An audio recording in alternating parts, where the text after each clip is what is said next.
Hey. Oh, hey, everybody, we're here. Hey. We were just talking about YouTube's algorithm and how you watch one video and then all of your recommendeds it's all that thing. Hey, you watched one video of that game called Peak? Here's 8 more. Yeah. Hey, you were doing research for a thing for the show, and you watched something from the streamer, from a popular streamer that you really have no, whatever with. Here's a million videos for them, and it's not recommending anything else to you. So pretty much. Yeah. I'm sure there's a button that you can click that resets your whatever. But you know what? I don't YouTube. feel like fighting the machine. And sometimes you got to pick and choose your battles against the AI. John Connor taught me that. Why? Yeah. Oh gosh. All right, hey everybody, we're here. We're live. We are doing another Finger Points, another Nerd Overload show. Josh, how you doing, man? I'm doing all right, buddy. Yeah, good. No Cody again this week. He is still feeling a little under the weather, but hopefully... And by a little, we mean by a lot. Well, I was trying to make it, Hey, round the edges for the some for the sympathy folks. for our fallen brother. That's true. I need to come up. If he misses one more, I'm going to have to come up with a gimmick like when I don't show up. Yeah. We'll have to do that instead of I'll come up with something. I'll come up with something stupid. But yeah, we're here. We're gonna be starting our recording for the show here pretty soon. There'll be a lot of Game Awards stuff, because that was the big thing. Which, if you want, you can go on our Twitch VODs and watch me sleepily try to get through all 3.5 hours of the Game Awards. I barely made it an hour on the rewatch. Yeah. But no, we'll get into a lot of that here in a few. But we're gonna go ahead and start. So just as a reminder, during the show, we're not really going to be interacting with chat all that much because we're trying to record this for radio basically. But if we see something, we can work it in naturally. We're gonna, we'll do that. Chat and eyesight, or my eye line. That's the word, because I can kind of see what we're doing, and I'm gonna turn off over here, so I'm not constantly looking here at ourselves. I can look there. So I even the audience. I forgot to turn it on, but that key light on top of the camera, I actually changed the color to red and turn it down kind of low, so that look at it. Look at the thing. Look at it. Yeah. Because a lot of these VODs you go back and watch, and I'm you guys are talking, and I'm over here like, oh yeah, no, that's great. Yeah. I have a bad habit of looking over there too. I do. Yeah. But okay, so you ready? Let's go. Oh shoot, we need to come up with an intro. Oh no. Cody's not here. We have to do another intro. Shoot. Let's see. I got one. You got one? I got one. Okay, you got one. All right. Oh, yeah, make sure you're recording. Make sure I'm actually recording the what we're saying. Okay, I'm recording what I'm saying. What about you? Bada bada bada bada Hamtaro. Hey, so okay. So is that from Hamtaro? Bada bada is what they would always like chant to themselves when they're running around their little hamster legs. Oh, really? Bada bada bada bada bada bada bada.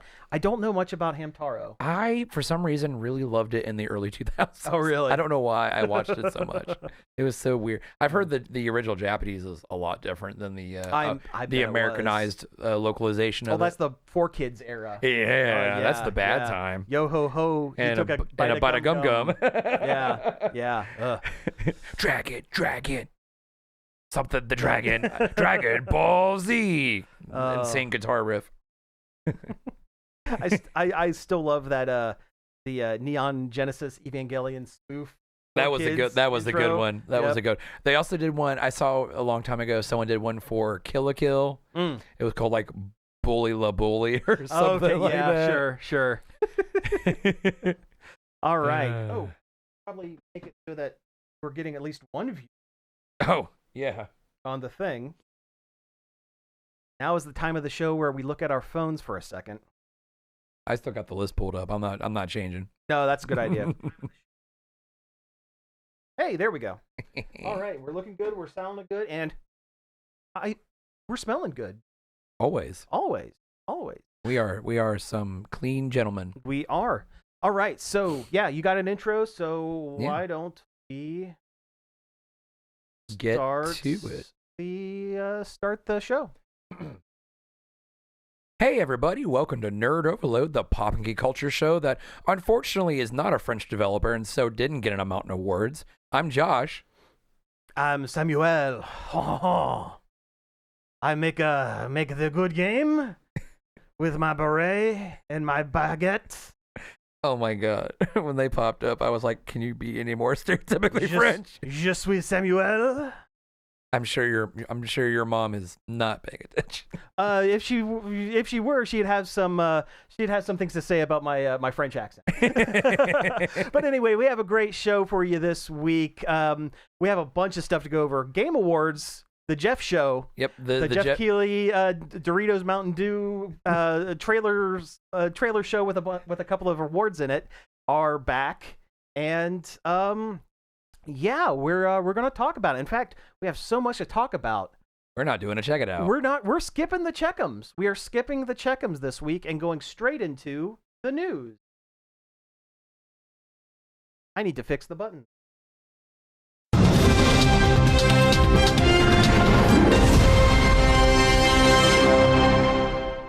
And we're back with the news. Here we go. All right. So we can go one of two ways. We can either start with the Game Awards stuff and then fill in with other stuff, non-game things at the end, or we can flip-flop it. You know what? Let's get all the movie trailers out of the way. Yeah. Because there were a few trailers announced yesterday. And I mean, there was a couple that were announced or played during the Game Awards, but we can just jump straight in. The first one we want to do, Supergirl. Yes, the I don't know, spin-off. It's just the next James Gunn helmed. James Gunn. Yep. I mean, he's not directing it. No, he's producing it. He's producing it, obviously, but it very much has a Guardians of the Galaxy vibe to it. Mm-hmm. Yep. Very, very much. So if you watched the most recent Superman movie, do we want to spoil the end of Superman? It's been months. Okay. So at the end of Superman, Kara Zor-El, his cousin, Supergirl, shows up in a party girl after party state. Mm-hmm. She's drunk or hungover. Space hungover. Mm-hmm. Crashing through the wall of the Fortress of Solitude to pick up Crypto, who Superman was dog sitting the entire movie. Yeah, he's dog sitting the whole movie. Yeah, Crypto's not even his dog. So this is a continuation of that, and it's going to get into her character. And I knew the moment that that she showed up in basically Space Kesha. Yeah. Mode in that one quick scene in Superman, I knew exactly where they were going with it, and this trailer confirmed it. So, in the continuity of comics, and this is the way it's always been, so Superman was rocketed to Earth from Krypton as a baby as the planet exploded. Everybody knows that. Supergirl was actually his older cousin. She was like 13 or 14 when Krypton exploded. And so she remembers. She remembers watching all of her friends and family die and her planet explode. But when she was sent off planet after Superman was sent off to be like, he's going to need someone to take care of him. We need to send someone else. Okay, Supergirl, get in the pod. Get Shinji, get in the robot. Yeah, Shinji, get in the robot. And they sent her out, and she got lost. She got sucked through a black hole or something like that. And when she came back, when she finally got to Earth, she was the same age. So she was, 14, 15, whatever. And Clark Kent was like in his mid-20s. Yeah, he's an adult. So the baby became the older cousin, basically, over time. And in this film, it looks like she is dealing with some pretty serious PTSD in the most party girl fashion, which is not healthy. Which is not healthy. Which she mentions it that it's not healthy, but yeah, she don't care. She doesn't care. But no, there wasn't a ton of stuff spoiled. I mean, I know the graphic novel that it's based off of. It's Supergirl. I think it's Woman of Tomorrow. Yes, is the graphic novel that this story is based on. That's what people thought the title of the movie was actually going to be. It was there for a minute, and then they dropped the subtitle, the subheading now it's just Supergirl. to just Supergirl. but we got a very very shadowy look at Jason Momoa as Lobo. And you know what? I mean, he already looked like Lobo without makeup. He's been basically Lobo. Yeah. He's been the real life Lobo for a while now. Mm-hmm. And I'm excited. I feel like Lobo is a better fit for him as an actor Than Aquaman? than Aquaman ever was. Yeah. You know what else is a great fit for Jason Momoa? Blanca from Street Fighter. Oh, yeah, he is playing Blanca from Street Fighter. Blanca from Street Fighter, which we can switch over to. Yes. Because they dropped a teaser of the Street Fighter movie, and then the whole cast came out on stage for the during the Game Awards. But that movie looks stupid in the best way possible. The minute the trailer started playing, I was like, wait a minute. These are game accurate costumes. These are game accurate costumes. I was not expecting the full push broom hair on Guile. No. But here is the American Nightmare, Cody Rhodes, with hair. Huge. And he does like the jumping somersault kick, and I was like, you know what? They're doing the moves. They're doing the moves. They're doing the things. And there's characters I was not expecting. I was not expecting full mask Vega. Yeah. You know what? I thought it was kind of a not snooze this ad coming. So yeah, that's all right. Twitch ad's going to come up in about 2 minutes, so hang tight, folks. So when they cast Vega, they cast a musician, Orville Peck, and his whole gimmick is he's always wearing a mask. And I thought, oh, this is. Oh yeah, he wore a mask when he came out on stage. Yeah, that's his gimmick. He just always wears the cowboy hat and mask. And I thought, along with a lot of people, this is gimmick stunt cast. This is like when they put Taboo from the Black Eyed Peas in The Legend of Chun-Li. Oh yeah, as Vega. Yeah, just because they could. No, he got super jacked and looks like Vega. Yep. I am interested. It's interesting the characters that they picked for this, and it's more interesting the characters that they have omitted or at least haven't shown yet. So of the main 8 and the extended, the new Warriors, the new World Warriors, new champions, whatever. No Sagat. Yeah, which is weird because he was like the original villain from the original Street Fighter game. The first one, yeah. So, yeah, no Sagat. We have no DJ. Nope. No Fei Long. Nope. But additions. I guess it would be easier to talk about who's actually in the movie. Yeah, I mean, those are the 3 main ones from Street Fighter 2. Yeah. I mean, if they were to put every single character from every single game, it would just be people walking on screen going, "Hello, I'm Hugo. You might remember me from from Final Fight and Third Strike. Here, let me go over here and let someone else come up." No. Yeah, so we have Ken Ryu. Yep. I like the bit on stage during the Game Awards where he's like, "It's Ryu, it's not Ryu." Yeah, yeah. Which is a jab at the localization of his name. Yeah, well, it's a jab at the Van Damme Street Fighter. Oh, right. He was Ryu in that. Yeah. Yeah. We have, of course, M. Bison. Yep. Who he is maybe the only casting that I am not thrilled about. David Dalmakian is a great actor. He's done some really good stuff. Yeah, Late Night with the Devil, which is a horror movie where he's like a 70s talk show host, and they're interviewing. It's like, what if they brought Reagan from The Exorcist onto a talk show instead of, having exorcism, and bad stuff happens. But he's also Polka Dot Man and Suicide Squad and all that. I understand that they cast him probably because he bears very, very small resemblance to Raul Julia. He looks like a cosplayer at a comic convention. I don't think the role suits him. But also the suit doesn't suit him. But that's the only one I'm really, the guy who plays Dan and the comedian, he's not a awesome dude, but and that's neither here nor there. Yeah. Cammy, we have Chun-Li, Obviously. Great. I understand why they. So we have Julie, one of the Bison's dolls, one of the 12. Yeah, the other camis. The other camis, yeah. I understand why they put her in because one, the Street Fighter cast is very male contestant heavy. In Street Fighter, the original, Chun-Li was it, and then when they added more characters, they added Cammy, and that was it. Yeah.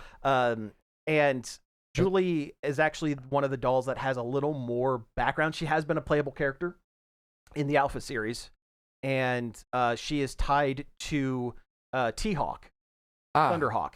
His whole impetus for joining the tournament was to find his friend Julia from the same tribe that he is from, and she was kidnapped, brainwashed, and is Julie of the dolls. Yes. So they're setting up either him to be part of the next movie, the sequel movie, or something, or they just swapped that character in to give the movie an extra female character, which is fine. I'm cool with that. Yeah. It's a deep cut, but I'm cool with it. Other deep cuts, of course, we have my favorite fighting game character, Dan, the joke character, and it looks like he's getting one of the biggest changes to him. He's not just a failed Ryu and Ken who can't do anything right and has a very weak fireball. Very weak fireball. Yeah. He looks like he is now like a club owner or stand-up comedian, or I feel like he was like kind of like a venue announcer kind of guy. That's no. That is Eric Andre. Oh, okay. Who is a character from Street Fighter? He is the guy with the hat in the background of the Balrog fight stage in Las Vegas. Okay. They've increased that to where he's the ring announcer for all the fights, basically, which is really cool. But no, they've changed Dan. He's now wearing an all pink like blazer, pants, shirt. Yeah. Because his gi was pink in Street Fighter. But I understand why they made the change. Go on. Oh, okay. I understand why they made the change, because you can't have 3 guys wearing the gi in the first movie. That's a little too much. So I'm interested to see where the character goes again. And they give him a mustache. Yeah. Big old mustache. But that makes him visually distinct from a lot of the other characters. Also, there are so many characters in this movie. Also, did you notice Joe? They added a guy named Joe to the cast. He just looks like generic blonde fight guy, MMA guy. Oh, I thought that was what's his face from Street Fighter 6. Oh, you're talking about Luke. Yes. The main character from Street Fighter 6. No, Joe is, I believe he was a boxer. He was a fighter in Street Fighter 1, one of the opponents. Okay. Unplayable opponents. Okay. And he is the white guy that gets knocked out in the attract screen for Street Fighter 2, the arcade cabinet. The beginning of Street Fighter 2, there's 2 guys, and one gets punched. Yeah. And then they pan up to the title. To the title. Joe is one of those 2. Oh, okay. So, yes, that character is a barely but established character in the Street Fighter lore. They didn't pull a new Mortal Kombat and create an all-new OC Do Not Steal character as your point of view character. You talking about Cole? Cole. Well, they dunked on Mortal Kombat on stage. Oh, yeah, they did. did. It was pretty great. They did. Yeah, no, that was pretty great. But also, to be fair, that new Mortal Kombat movie looks great. Oh, it does. It does. You know what? The Mortal Kombat, last one was really good. It was fine for what it was. It was fine. I am so excited. This movie looks like trash in the best way possible. Oh yeah. They're using like classic sound effects and whatnot during the trailer. Mm-hmm. And the biggest thing for me was they're even beating up the car. Yeah, they're doing everything. Beating up the car. Yeah. Did they cast an E Honda? Yes. Okay. Yeah, I didn't E Honda's in there. Okay, I didn't think I saw him. Yep, Honda's in there. Zangief is in there. They have a Dulcim that looks like Dulcim. Yeah. We actually got an Indian guy. Well, you know what? We had an India guy in the Van Damme one, but he was a scientist with hair. Right. Yeah. The only thing that the trailer didn't really show was Jason Momoa's CGI nightmare as Blanca. But yeah, I've only seen stills. I've only seen stills, and I think that's probably because they're still, fleshing it out. Fleshing it out, because it doesn't come out till like middle of next year, I think. Yeah. But I'm actually really stoked. Really stoked. Why don't you tell me about the Avatar: The Last Airbender season 2 teaser? Yeah, so they released a teaser trailer for the second season of Netflix's live action adaptation of Avatar: The Last Airbender. Mm-hmm. I still haven't watched it, but I've heard good things about it. Yeah, a lot of everything I ever read or anybody I talk about, it's good. It's good stuff. I mean, the bar was really low. Well, sure, because the M Night one compared to the other live action. Yeah, the M Night one was terrible. Yeah. But a big part of this tease was for me. It was for me. Yeah. It was for me. Because they know Toph is my girl. They stopped in the middle of the trailer and said, "Josh, we know you're ready for this one. This is for you, buddy." But yes, they showcased our favorite blind bandit, Toph Beifong, the earthbending master and possibly the greatest bender ever. Oh, sure. Yeah. I mean, come on. She invents metal bending. Metal bending, yep. And it looks good. And they even show for a brief second what her sonar sense looks like. And it's really cool. It's amazing. I'm like, I'm going to have to sit down and actually watch this stupid show. Yeah, no, it looks really good. I'm actually going to have to sit and watch it as well. I've heard nothing but good things about it online. But yeah, no, it's fantastic. It looks great. Yeah. It looks great. More good stuff. More good? More good. It's more gooder? More gooder. Amidst all the Rocky stuff that's going on with Netflix and whatnot right now. I didn't know Rocky was in this movie. Leave my dog out of this. Oh, yeah, that's what I was talking about. Yes. Okay, so... do we want to touch on that a little bit? What? The Netflix thing?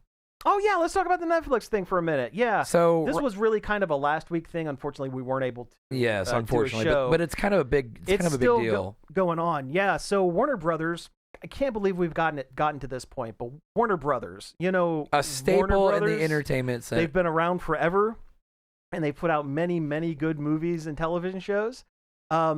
Is on the it's someone's gonna have to buy it. Somebody's buying it for sale. Yeah, and Netflix has put in a very, very aggressive bid. Yes, they confirmed.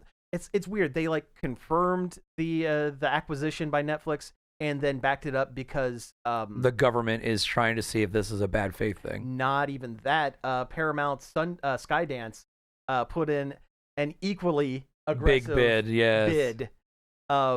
Yeah, it is. I hate seeing big business get bigger. Yes. I don't like corporations getting so big because you lose. Well, once all media companies are one media company, they can then dictate whatever you watch. That exactly. Sucks.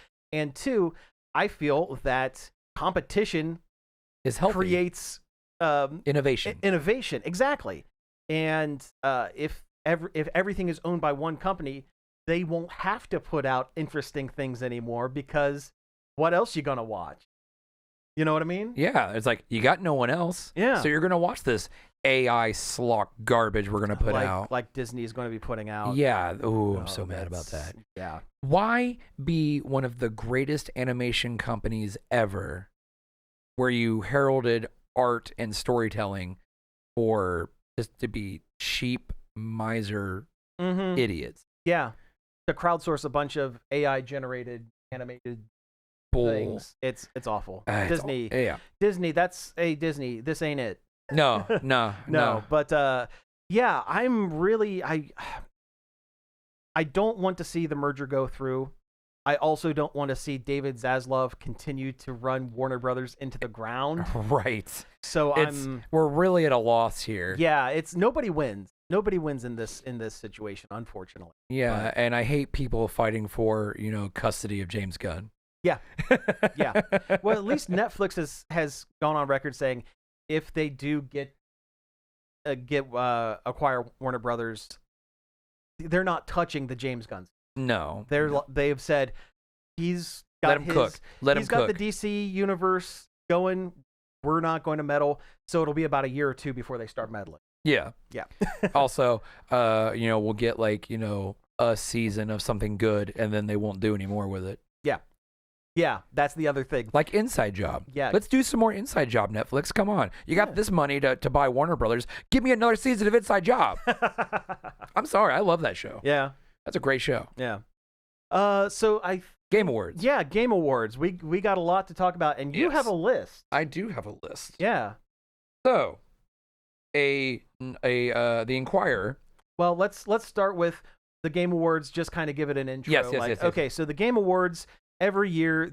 So it's put together. It's run by this guy Jeff Keighley. He was a games journalist way back in the day, and was like one of the first ones that really tried to promote games as an art form kind of situation. And that was one thing a lot of people brought up during their acceptance speeches and whatnot was, as fellow artists. And I'm like, good. Yeah. We're trying to recognize that, video games aren't just a thing for kids. It is a form of storytelling. Thing for everybody. Yes. And it's, it should be in a recognized and respected art form. Agreed. Yeah. I've said that for a long time. It's not just a moving toy on a TV. No.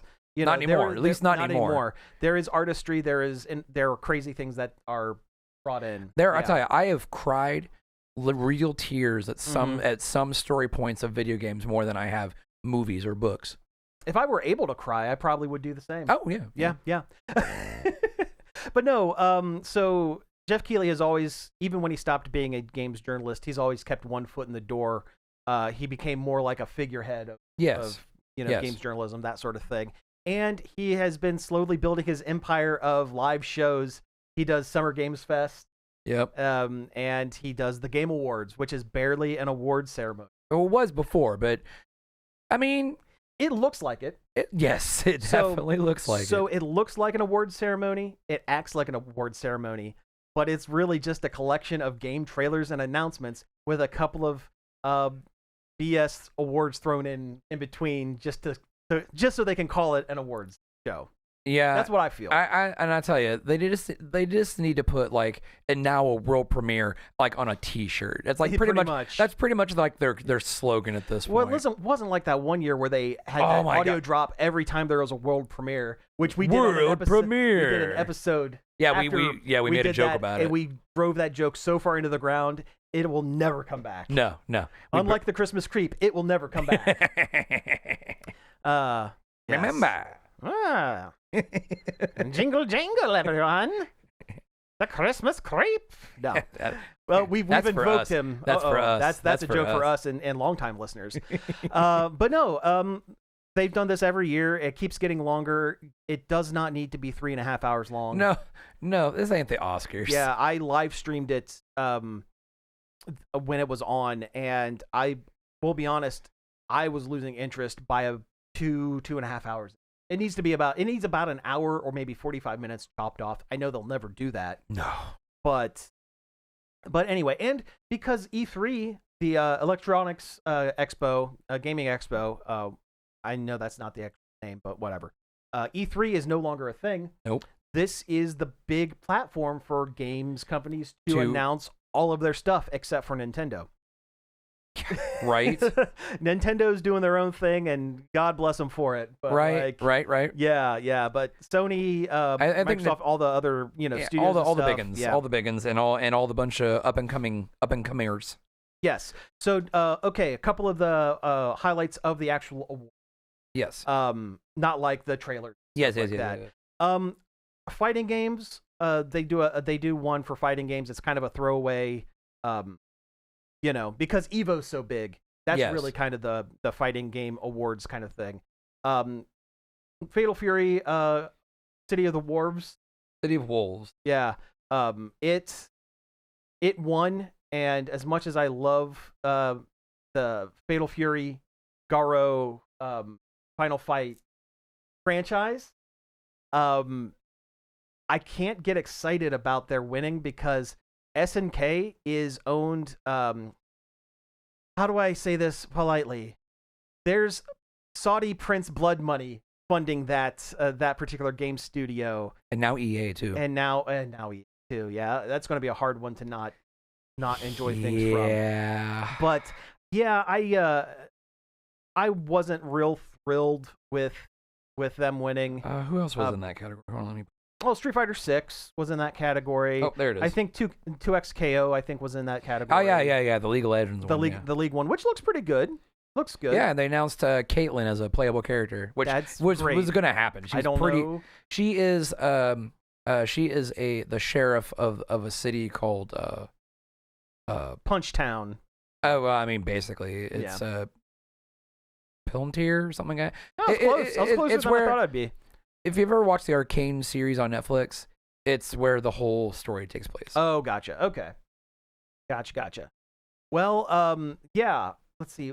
The game of the year, of course, was Claire Obscura Expedition 33. Yes. So this is a French dev who put together this beautiful, absolutely beautiful RPG. With a lot of big name actors as voice actors. RPG. Yeah. What's his name from Charlie Cox. Charlie Cox from Daredevil and Stardust. Yes. Remember Stardust? Oh yeah. The Neil was in Gaiman. Yeah. Mm-hmm. Is he was up really for one in he that? did not win. Yeah, he was the main guy. Was he? Yeah, he was the one that finds the girl that is the Stardust. Oh. Yeah. Huh. It's he's younger and he's using his actual British accent. Yeah, that's true. He's using his real accent, but yeah, he was in that. He was up for best voice actor, but another Claire Obscure actor won. Jennifer English. Yes, and I'm very happy about that. That was great. She was very excited. You could tell the ones that are like, okay, let's go up here and do this this dog and pony show, and the ones that are Doug like Bowser. Yeah, Doug Bowser. Yes, and the ones that were legitimately thrilled and shocked when they won. Yes, you can see it. You can absolutely see it. So, do you want me just to run this down because it's not a long list? Okay, so these are just all the winners. These are all the winners. So winners of the game Awards. Okay, and you can skip around on some of them. Like we don't need to do Claire EA... Obscura for 100 of them. Well, we do need to. Claire Obscura swept just almost every category they won. That they were in. There were a couple that they didn't win, but they were for the most part. But we don't need to do like esports commentator or anything. Oh no, like that's stupid. That's that's pre-show BS. We don't do that. Game of the year, obviously, Claire Obscura. Expedition 33. Yeah. Best art direction goes to Expedition 33. Mm-hmm. Sound audio design was for Battlefield 6. Okay. Which, I mean, as a lifelong Battlefield fan, okay, cool. Sure, fun. Explosions. Yeah, guns go boom. You know, all that stuff. Game direction, Expedition 33. Sure. Best multiplayer art. Here's the one thing I really dislike about the Game Awards is a lot of these awards. A lot of these games have just come out. Yes. They have barely been out. And they're already getting all these awards, which for a whole year of games feels a bit much. I mean, this was a good year for games. It was. Yes. It really was. It really was. So, best multiplayer, art creators.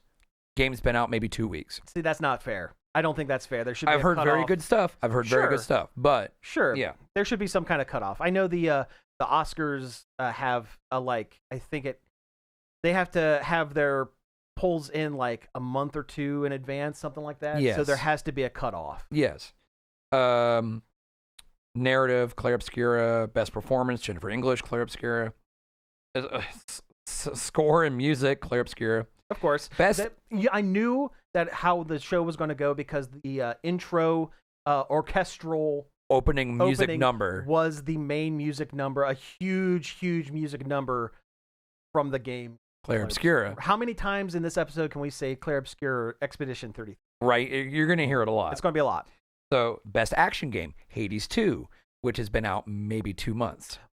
It's been in beta for much longer. That's true. In early access it was. And also it's Hades, and that game is beautiful and plays like a dream. Right. True. Yeah.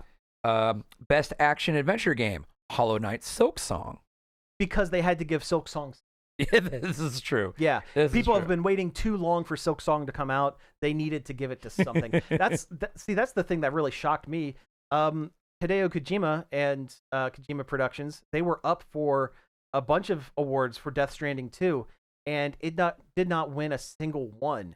I figured they were going to give one of the awards to Kojima because, Jeff Keighley and Kojima are like best buddies. Are cool best buddies.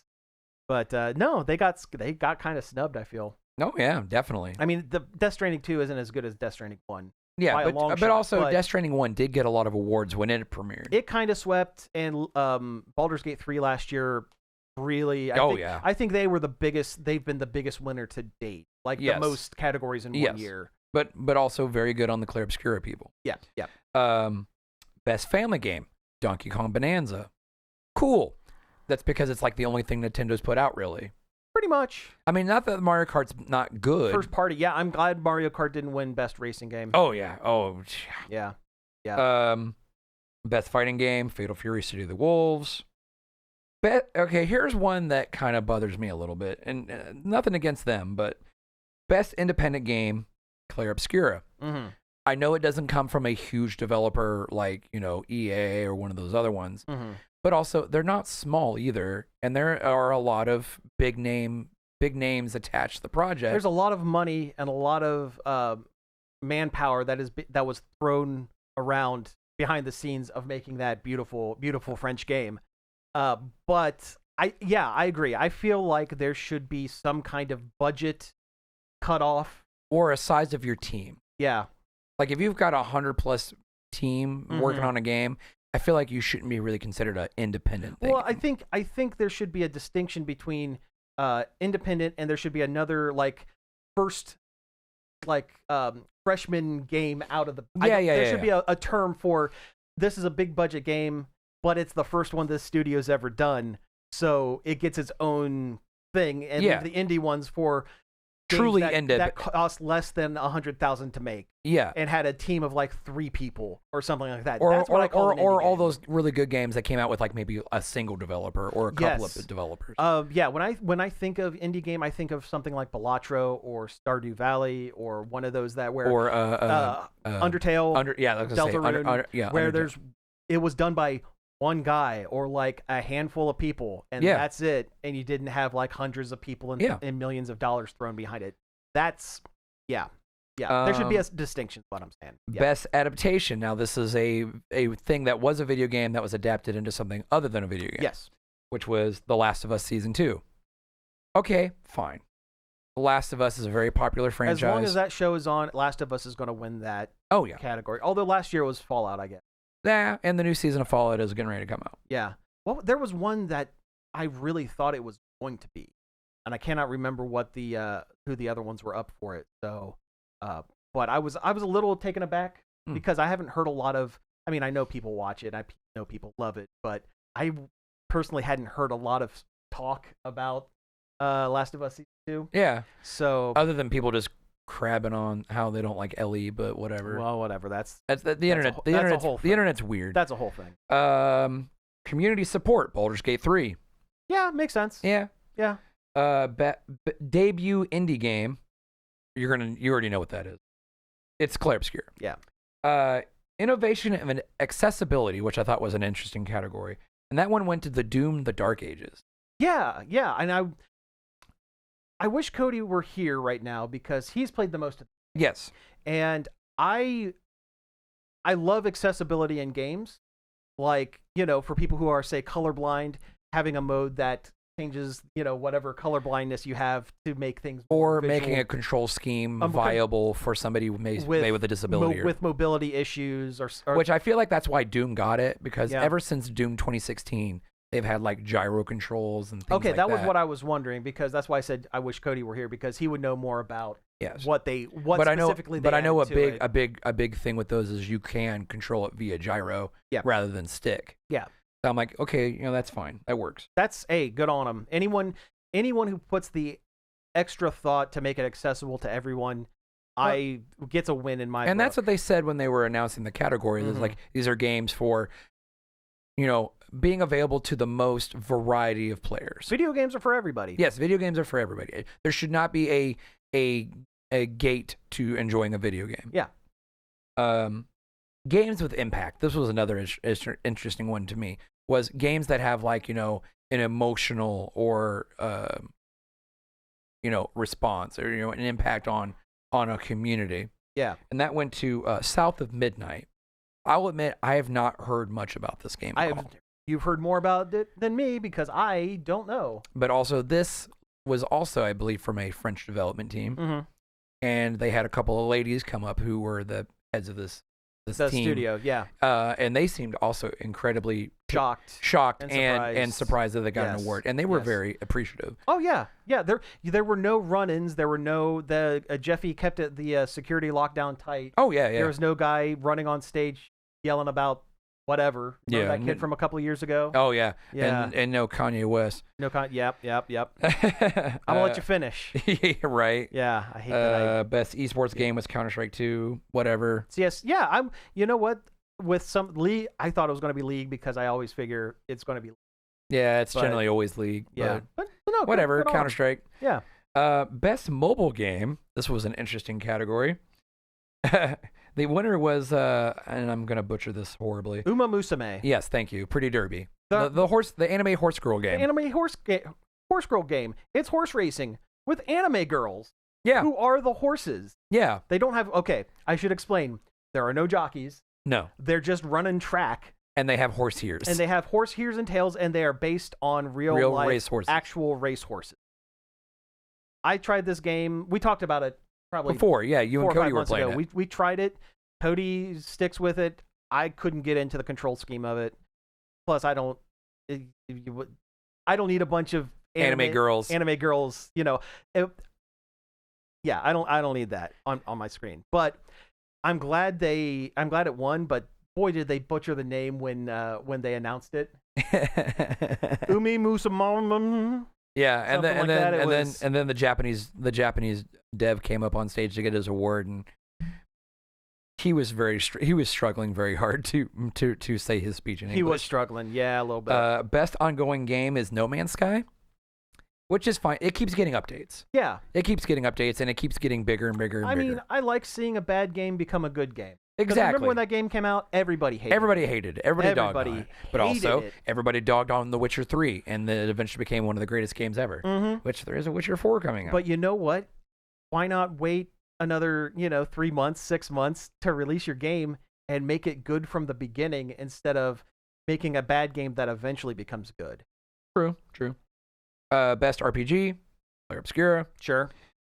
Best sports and racing game. Went to Mario Kart World. Well, Nintendo had to win one. Yeah, and technically they did too. Yeah, that's true. And and I'm going to say this with all the love in my heart. I love Mario Kart. Mario Kart World did not deserve this. No. It's not a bad game. Don't misrepresent me here. It's not a bad game. It's lackluster. It is. Yes, it is very lackluster. There is not a lot of meat on those potatoes. No. I like that. Right? Yeah, I like that. So, there were definitely better games out there they could have picked from. Hell, I barely played Sonic Cross Worlds, and I thought it was they could have done Kirby Air Ride. People love that game. Yeah. The new Air Ride has been getting all kinds of hype. See, that's weird to me that game must have been out longer than some of the other games that had won. So it very easily could have been included. Yeah, in this award ceremony. But I feel like the new Air Rider has not been out that long. I think it felt like that came out after World did.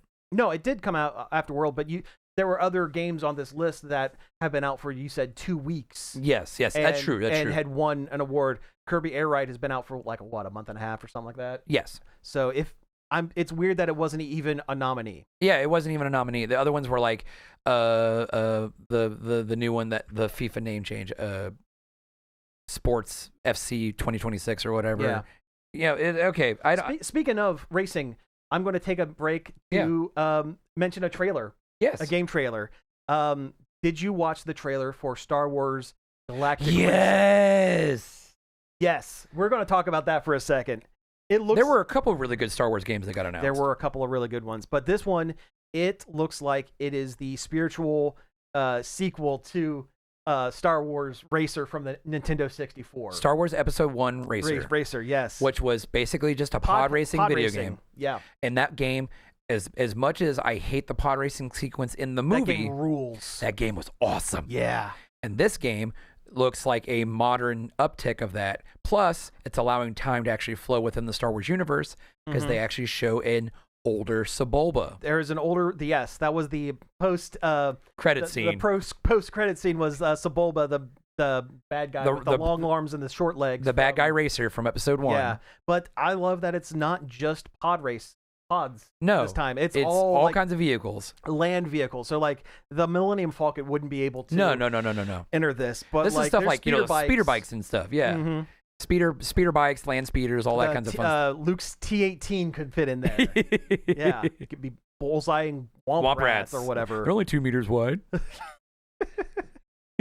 But no, that game looks awesome. It looks really, really. You know good. what? While we're on it, yeah, the other Star Wars game that got announced, Fate of the Old Republic. Oh yeah, and people were going nuts about that. And I'll admit, it's not an MMO. It's a single player adventure game set in the Old Republic. And I'm like, in the trailer you see like an old Sith capital ship from the old Knights of the Old Republic games. And the guy that's directing this game was the director of the original Knights of the Old Republic. Yeah. So I'm super excited. About it. I love the Old Republic stuff. They keep teasing like remasters of the old ones, and they keep disappointing me by not releasing them. Anyway, back to the awards. Moving on. Best strategy sim game, Final Fantasy Tactics, the remaster, the remake. Yeah. I thought it was going to be Civ 6 because Civilization has been around forever. Yeah, I mean, good on them. We live in a civilization. I'm gonna take that again. We live in a civilization. Right. Yeah. I mean, that's cool and all. I love Final Fantasy Tactics. It's one of my all-time favorite Final Fantasy games. Period. But also, I feel like that remaster was not worth the price point, in my opinion. Oh, really? Yeah. I don't want to pay that much for a game that old. Was it full price? Yeah. Oh wow. Okay. Yeah. No. That's why I didn't buy it. Yeah. Fair enough. I'm not going to talk about best VR game because no one cares about that, and I've never heard of this. I think I said the same thing during the stream. Was like, okay. I don't give a crap about esports athlete or esports teams. I'm glad to see Moist Critical won whatever he was up for because it was content creator of the year. Yeah, and that's great because he was the only one on the list that I recognized. I actually, and he seems like a. I like Charlie's content. I really do. He talks about a lot more than just video games. Yeah, he's also kind of a reaction YouTuber. I've watched a couple of his things. And I've watched a few interviews with him in the past. He doesn't pre-write any of his stuff. Everything is just off the rip with him. And that's cool. And that's really cool. He's a very intelligent and a very informed individual. Well-spoken dude. Yeah. Yes. And plus, he's a voice in Dispatch. Yes, and that was another thing. His Sonar. Yeah, he is the Bat guy in Sonar. Yeah. Or not Sonar, in Dispatch. Dispatch was up for a bunch of stuff. It didn't really win much. But there is another chapter or DLC coming out or episode of Dispatch coming. Oh, man, I hope Malevola is dateable in this update. I think she is. Oh, man. I know, right? Yeah. Get it. Yep. Demon Girl and Daisy Dukes. Let's go. I'm in. She's with a big old sword. She's modern. She's modern day Karlak. Most anticipated game was Grand Theft Auto 6. I feel like the only reason it got that is because that's the only one that's confirmed that's coming out. Yeah. There are other games out there that people have been wanting for a long time that I think would be more anticipated. But sure. Whatever. Well, whatever. We keep talking about Grand Theft Auto 6 and they keep pushing the date back. If people stop talking about it, maybe the game will come out. Yeah. I mean, there's a meme about, X, this, and this all released before Grand Theft Auto 6. I am so tired of that meme. Well, yeah, me too. But it's there, so, And the last one on this list was Player's Voice, and I'm not really 100% sure I remember what this category was for. That is the one that is 100% picked by the players. By the players and not the because most committee. Most of these are picked. Well, anyone who is a games journalist can apply to be much like the Oscars. If you are a journalist that covers that in a digital thing, you can apply to be be someone who can vote. Oh, we should have applied. Yeah, there we go. But the game that won that was Wuthering Waves. which looks like another one of those kind of gotcha collect these character type games. A little bit. But it's not made by the one that makes all the other ones. Sure. It's not made by Himoi or whatever it's called. Oh. That made like a Zone Hoyoverse. Yeah. They made like Zone. Zenless Zone Zero. And Genshin Impact. And what was the other one? There's another one. Sure.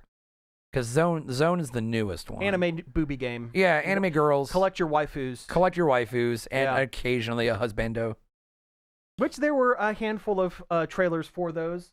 I'll be honest, the trailers this year, because we're done with the those were the awards. We're going to move into some of the highlight trailers and announcements. Yes, a lot of really good stuff was announced, but a lot of the games that were shown off, they all had the same look and vibe, and it was all not Bloodborne, like. Yeah, kind of Bloodborne, Souls, Dark Souls. Dark Souls. It's the new genre that people are just gonna pump a bunch of stuff. Bloody, medieval, blood-covered monster fighters. Yeah, body horror stuff. Body horror, dodge attack, and get the timing down right. Yeah. So a lot of those just they've all kind of mashed together in my brain. The one that sticks out is the one that Larry and the folks who did Baldur's Gate 3. Divinity, which is the third in their catalog for that series.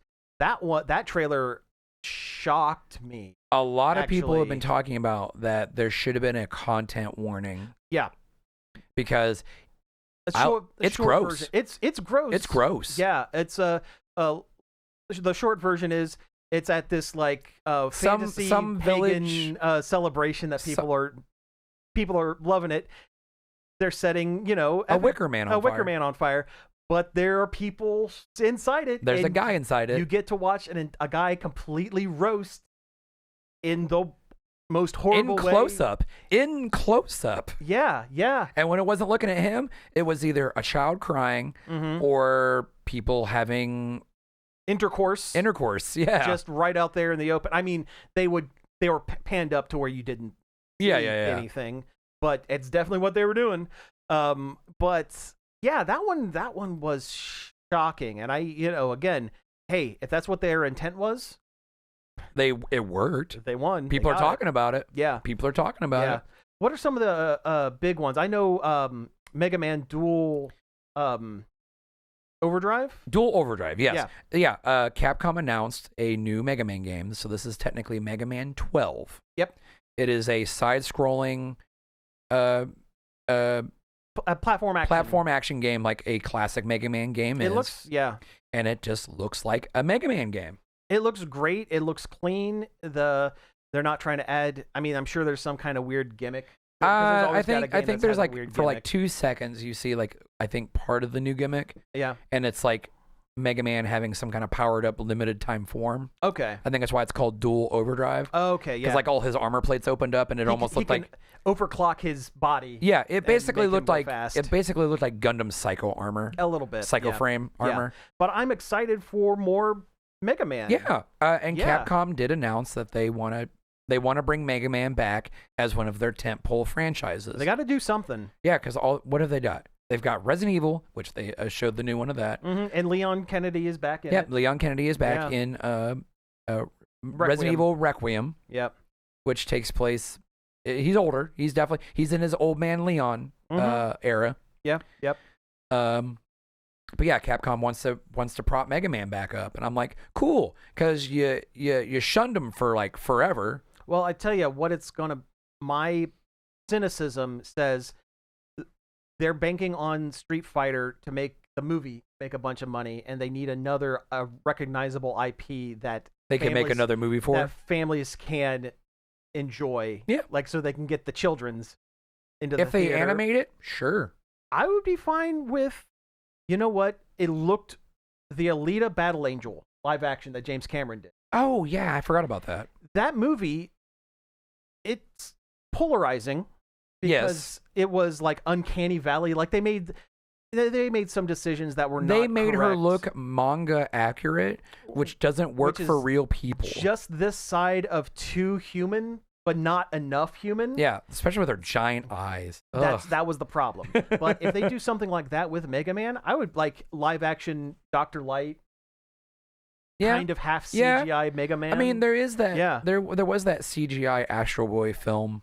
Yes. In the early 2000s, where Nicolas Cage was the voice of Astro Boy's creator. Yes. Or father, or whatever you want to call him. And Dr. Light's Mega Man is Astro Boy. Mega Man is Astro Boy. Yeah. Well, they had started development of the Astro Boy game, and it was switched at the last minute to an original IP. It is. Yeah, he is legitimately Astro Boy. If they do a Mega Man movie, which is my theory, that they're trying to reintroduce the characters, 100%, 100%, make it into a movie. I really hope Christoph Waltz will be Dr. Wily. Can you imagine? That would be pretty nice. Can you imagine? That would be great. With either him or Werner Herzog. Werner Herzog, who apparently has some things to say about Warframe. Did you see that? No, I did not. Oh yeah, there's a big, huge trailer for Warframe. They brought Rebecca Ford out. She's the head community manager. I think she's way up in there. Rebecca Ford's great. Any interviews you see with her, she's constantly seems like a normal person that has been somehow trapped in an upper management type situation at a video game company. But very funny. But they did a huge trailer for like their next season or their next update, and Warframe's never gonna die. And it's narrated by Werner Herzog, and he's on screen walking around talking about the future in the space with the robot samurai. And you have to get your gun in the future space. Pretty much. If you get a chance, go on YouTube, find Werner Herzog talking about anything. He has the most. Well, if you've seen The Mandalorian, I would like to see the baby. I would like to see the baby. I would like to see the child. Yes, that's him. So yeah. Anyway. What are some highlights for you? We're kind of getting close on time. But what are some highlights for you? There was so Evan Peters of X-Men First Class fame and American Horror Story fame. Yes. Is voicing a cartoon mascot character. Yes. A game that is. The story seems to be he is an older. Well, what's it called? Okay, first? it is called Bradley the Badger. Yes, and he looks like Aero the Acrobat, Bubsy, Sonic the Hedgehog, Spyro the Dragon. Anthropomorphic animal jumping around, having a fun time. Yes, but then it quickly turns into he's dumped into a Dark Souls, Bloodborne kind of world, but he still has his weird cartoon video game physics. And he can change things. Well, he's not just in a Dark Souls. He jumps from genre to genre, yes. and each game that he jumps into is a very, very thinly, legally distinct. Yes, just they're making fun of other video game franchises. But I think it's really cool that it seems from that trailer, it seems as though every world he goes to, he gets some kind of power up that is in the style of that world that he can then carry it over. So he can do his goofy animated cartoon stuff and then also have like the rune sword of destiny from the Dark Souls world. The Dark Souls world, and then gets a car from Forza or whatever. Yeah. So yeah. I think I like that. It looks fun all the way up until the very end of that trailer. Yeah. The very end of that trailer. So he gets through all of it. He's jumping around, and the last shot is, I believe, I could be wrong, and the CG could just be that good. I believe it was an actual live action shot where the voice actor Evan Peters wearing a what's his name? Bradley the Badger. Bradley the Badger like hoodie or costume shows up in the real world and hassles the game dev of his game. And I don't need that. He should have continued to be a cartoon. Yeah, if he was Bradley the Badger and looked the exact same in every single other world that he was in, why is he now a human in the human world? Yeah, I mean, he's not like Sora from Kingdom Hearts where he adapts to whatever franchise he's in. Right. He's supposed to look what he's supposed to look like in every world he's in. Yeah, exactly. Yeah, he's just a little badger guy. Yeah. He's just a little guy. Yeah. Let's see. Were there any other big trailers? Well, we talked about Star Wars. We did. You know what, that Invincible fighting game. Oh yeah, the looks Invincible really fighting good. game. Yeah, And it has where they Robert introduced a new original character. Yeah. Elemental. Elemental, and I love that name. I love the pun. I love Here's the thing. Powers. Robert Kirkman is always very good, at least with the Invincible franchise, is the alliteration on his characters And the puns. Yes. Explode. Yes, Rexplode, Adam Eve. Let's see here. Multipole and duplicate. Yes. Yes. They're Robot. Robot. Yeah. Stupid robot. Yeah. But and it looks good, and it looks like as you're fighting in true Invincible fashion, your characters get more worse for wear. Battle damage, yeah, because that's a big thing. Big thing in that comic, yeah. Is everyone looks like they just got their absolute stuff knocked out. They got the boots for sure. They got the boots. But yeah. But hey, another fighting game. Another fighting game. I'm always up for more fighting games. And you don't have to play another game to play as Omni-Man. That's Looking right. at you, Mortal Kombat. Yeah. What did you think of the Muppets segments? Now, I want to go back and say this is the third year in a row. Third year, I think. Maybe fourth. I think Gonzo was one. There were they always seem to have a couple of Muppets. A couple of years ago, it was Bunsen and Beaker doing things. Last year, it was the best one ever because it was Statler and Waldorf heckling Jeff Keighley and the entire show the entire time. Best Muppet characters ever. I'm pretty sure Gonzo was in one. I don't think they've ever done a Kermit. No. It might have been Gonzo and Fozzie. This year I feel Kermit's too. He's too good for games. He's too much of the literal icon. Yeah. Of the Jim Henson Company. Well, then you would think that they would want to. That's true, but maybe they don't want to sully his image if something doesn't hit right. Again, Kermit is too good for video games. Right. No, this year it was Miss Piggy with a special guest. Let me try that again. This year it was Miss Piggy with special guest Rolf the dog. Yes. And the segments didn't make much sense, and Miss Piggy didn't sound right. No. It kind of fell flat for me this year. It really did. Unfortunately, it was a little cringy. It was cringe. When she showed up and started like flirting really hard with Jeff Keighley, and I was like, I wonder if the Muppet segments are ones where they just let them riff, because that felt very unscripted on everybody's part. Yeah, like it definitely felt like they were struggling on like what to do for like the improv was definitely not their forte. Improv, yes, and it just didn't click this year like it had in previous years. No, but anyway, yeah. But we're getting close to time. We are getting close to time, so we should probably go ahead and wrap things up. We'll probably be talking about these games in the future once Cody gets back. I want to get his opinion on a lot of these because I know he has opinions. He'll have plenty of opinions, and I'm sure I'll also remember some more of the games. And I'm sure I'll see more trailers and stuff, and I'll be able to analyze them more closely. Oh, yeah. And not be so sleepy when I'm watching it.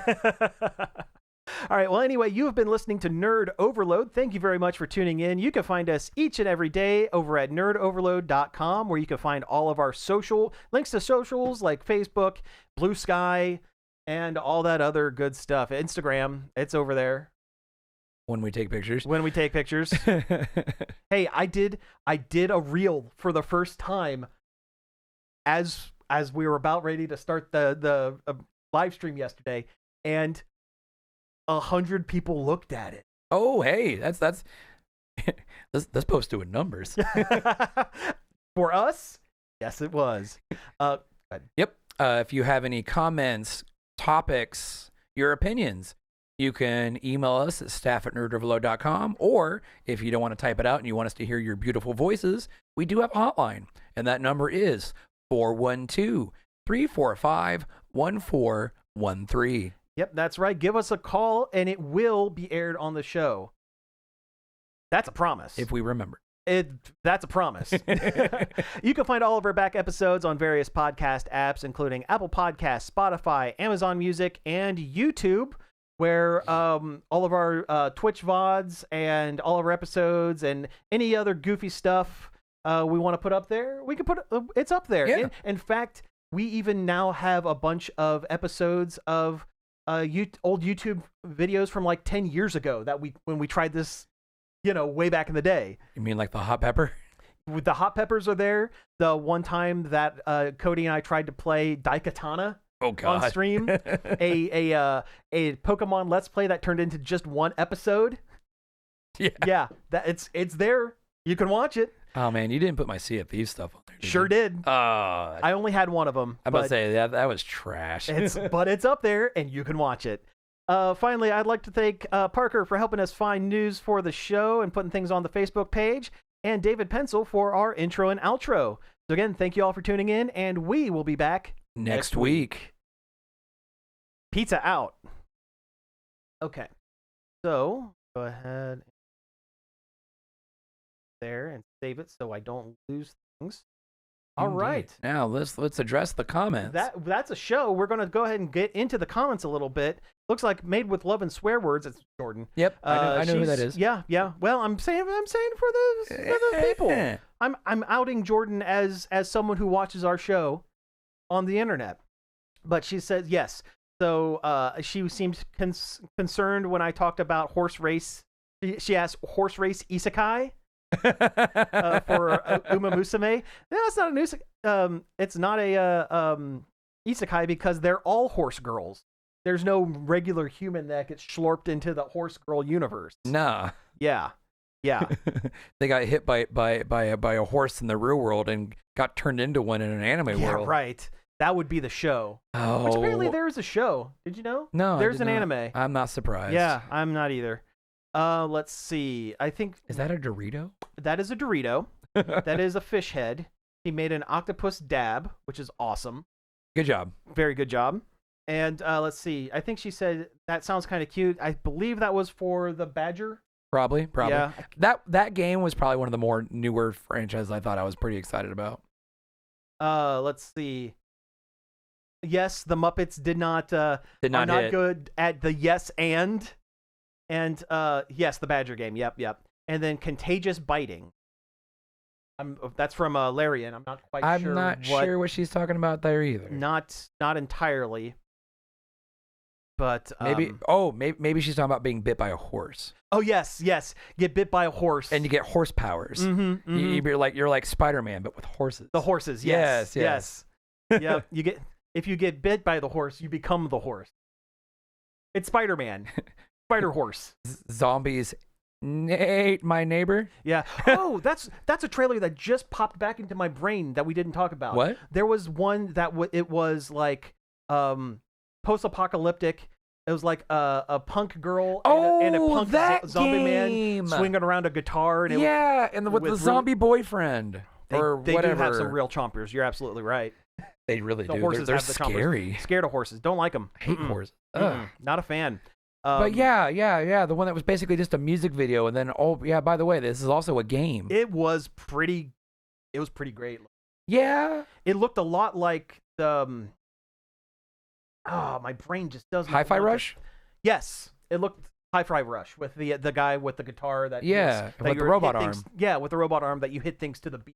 Yeah. I hope it's something along those lines. There was another scripted the Necrodancer, but that's a Zelda-like kind of thing.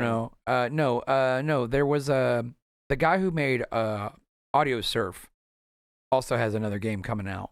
Oh, that looked kind of fun. Yeah. Where you use your music and it's a bullet hell. Yes, I did see that. Yeah. I wish I could remember the name of that game. It's almost like it's a shame. There's no way we can look any of this stuff up. There's no way we can look anything of this up. It's a shame.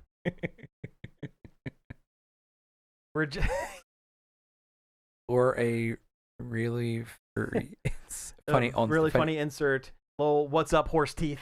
There we go. This is my buddy Bruiser. This is my buddy Smokestack, and that's horse teeth. We're the Game Boys. TM. So now we have Dogs Energy Drink and Horse Boys. And Horse Boys, yes. We're the Game Boys. The Game Boy. That's our unofficial moniker on Nerd Overload. We're the Game Boys. Well, if you read the podcast descriptions, no one does, but sometimes I refer to us as the Funny Boys. I might start doing the Game Boys. There we go. Feels like that's all we kind of talk about anymore. It feels like. Well, you know what? Comic news is few and far in between, and that's usually not fun. No. Other than, hey, this book is happening. Yeah, it's like, oh, here's a new version of Batman. Although Batman, the Absolute Batman has been getting a lot of traction. Yes. Batman with the Bane venom, he basically hulks out. Oh yeah. And his bat thing on his chest logo turns into a battle axe. Also, he's not a rich guy. He's a working stiff. So I read a little more into what the Absolute series is. What it is, and what it is Darkseid created a pocket universe where all of the heroes had their main, what he felt was their main trait taken from them. Yes. So Wonder Woman was not raised on ideal. No, she's a witch. She's a witch that was raised in hell. Instead of being Themyscira. Brought up in Themyscira. Bruce Wayne, the Waynes were poor. Superman came to Earth as an adult. Absolute Joker is a nightmare. Terrifying. Hate it. Also Absolute Batman's like best friend is Killer Croc, and he rides him. Oh yeah. Well, his entire friend group all are horribly mutilated and turned into his rogues gallery. Like, what was it? So there was a Oswald Cobblepot who looked like just kind of a chubby guy. Bane came in and broke all of his bones in such a way that they had to be fused together to basically turn. He lost 1.5 feet in height, and like they had to fuse his hands. He looks like a penguin now. And the Riddler was like their computer. He was the man in the chair, the computer guy, who had his brain cracked, his skull cracked open, and the guy started experimenting with his brain and put a processor in his brain to make him the smartest man. And now he looks like Brainiac, but a human, and he just has like a bunch of open skull, bunch of things plugged into his brain. So he looks like the Thinker? Yeah. Huh. Yeah. But that's the whole sentiment. That's the whole idea behind that comic series. Also, I will note, as big as Absolute Batman is physically as a person, Wonder Woman is still bigger. She is still bigger. She's still got him by about a foot. About a foot, yeah. Did you see that they introduced the Justice League in that comic? It's Ra's al Ghul and Absolute Joker in his human form and a couple of other big name villains. Heroes. No, they're not heroes. Oh. They're bringing justice to the world by keeping the status quo. These people with powers are coming in, and it's horrible and awful. We are scamming the world, and it's working for us. We want to keep it going. We're bringing justice by keeping the status quo, and they're calling themselves the Justice. That sounds very... I mean, I guess it is. That would be on point for Absolute... The Thinker or the Stinker. Remember that the SNL skit where... Yeah. Yes. I took a blood test, and I kicked ass, too. I took a hepatitis test and I kicked ass. I got 2 A's, a B, and a C. Yeah, that's the one. But no, in the first issue of Absolute Justice League, Green Arrow gets shot in the head and is murdered. Oh, but there is he's getting his own series, and I guess this is comic news. The writer said, "Yeah, this is a horror book. He's being resurrected as an archer zombie." Great, it's deceased all over again. Oh yeah, I keep seeing stuff about their the ones where they're vampires. Have you seen that? Ongoing thing. Yeah. Yeah, I keep seeing stuff about that, and the only thing I like about that is Alfred is a Green Lantern. Yeah, I did see something about that. Yeah. Oh, did you see in the Injustice comic, Superman got a Yellow Lantern ring? I believe it. The Injustice. Injustice sucks. Injustice sucks. The fighting game sucks. The universe sucks. It's like, okay, Superman has gone mad, and he's a bad guy now. Whoa! It's been done better in other places, and it's been done much worse in more places. Yeah, that's true. Yeah. Watch The Boys.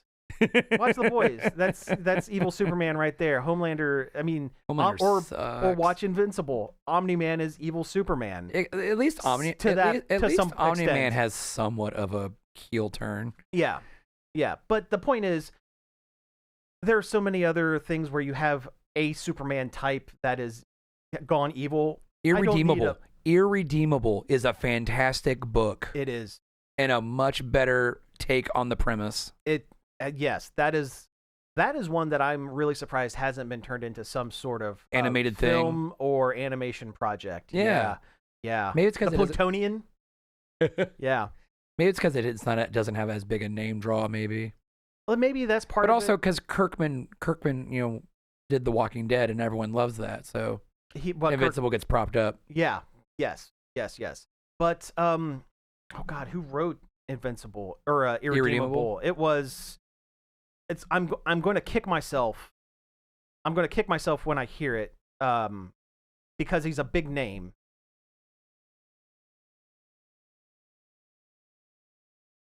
Pause for Written by Mark Waid. Mark Waid. That's it. Mark Waid. He did Kingdom Come. Right. Yeah. Mark Waid is a very, very. I would say he's up there as one of the best modern comic writers. Ooh, the Irredeemable saga has a complete collection in a hardback. Very book. nice. Very nice. Oh yeah, Boom did that one. That was a Boom Studios Man, comic. that's really dark for a Boom. It was. Well, it's the one that gave them enough funding to pick up a bunch of license and stuff for like Power Rangers and TMNT and stuff like that. Irredeemable walked in with the cash so they could spend all of the cash on other projects. Supposedly, Netflix is developing a live-action adaptation. Okay. They're going to have to change some things. I mean, the end of that series was... The last issue was weird. And I don't want to spoil it in case they actually do it, but it was weird and it ended... It's like he didn't know how to end it, so he just kind of... Whatevered. Yeah. Anyway, Injustice sucks. Yeah. One of the worst things DC ever did, and they keep riding it into the sunset, and I hate it. The only thing is they made Plastic Man like a major player in that. Like Plastic Man is like Batman's number 2 or number 3 guy. Yeah. God, did you see the DC what they did with Plastic Man? That's not DC. That's current Plastic Man, where he was shot with something and he's melting. No, I meant like where he was basically just like a wave of a mouth eating things. Oh, okay. No, I haven't seen that. Yeah, it was gross. In the main comics, the Plastic Man got a series called the Death of Plastic Man. Yeah, and he's supposed to be invincible. He's non-human. He's there's a Justice League comic that he was in where he was turned into stone, shattered into a million microscopic pieces, and was at the bottom of the ocean for 3,000 years, and the Justice League were able to scoop him back up, and he was fine. I mean, he had PTSD because he was in a million pieces for the ocean for 3,000 years, but physically he was fine. Yeah, but now by now he's like getting like molecularly like destabilized. He was stuck with something or hit with something that is, he's breaking down and he can't form back up. So he's like strapping himself together. I think his head is in like a jar. He's almost like a Futurama jar. Oh yeah. Yeah, where his like face is kind of floating around inside a jar, a tube or whatever. Yeah. Comics are weird. Comics are weird, and they're too expensive. I know, right? And those kids can't get off my damn lawn.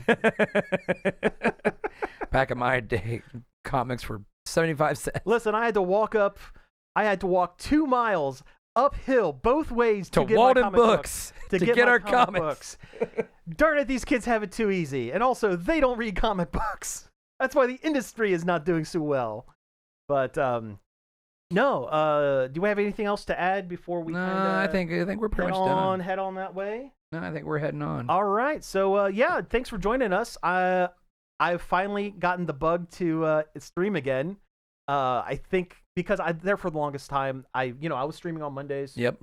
And then I stopped, and I was like, I don't feel like it. I got burnt out. Dorito chip. Thank you, Jordan. Dorito chip. Dorito to you too, Jordan. Yes. And a fine Dorito to you. No, but I've gotten bit by the bug. I've gotten bit by the horse. That's going to get me to stream again. So Monday, I'm Really had to jockey for that joke. Huh? You know what? It was a long stretch, but I got there. And down the stretch they come. This isn't Kentucky. It's close enough. It's Marion. Oof. Kentucky 2. This time it's Marion. Electric Book. Electric Boogaloo. Banjo Boogaloo. All right, we need to get off the stream before we say something really mean about our hometown. We'll be back on Monday, most likely Friday for sure. And yeah, have a great week, guys. We got to point at the camera. Way it goes. We got to do it. All right, see you guys later.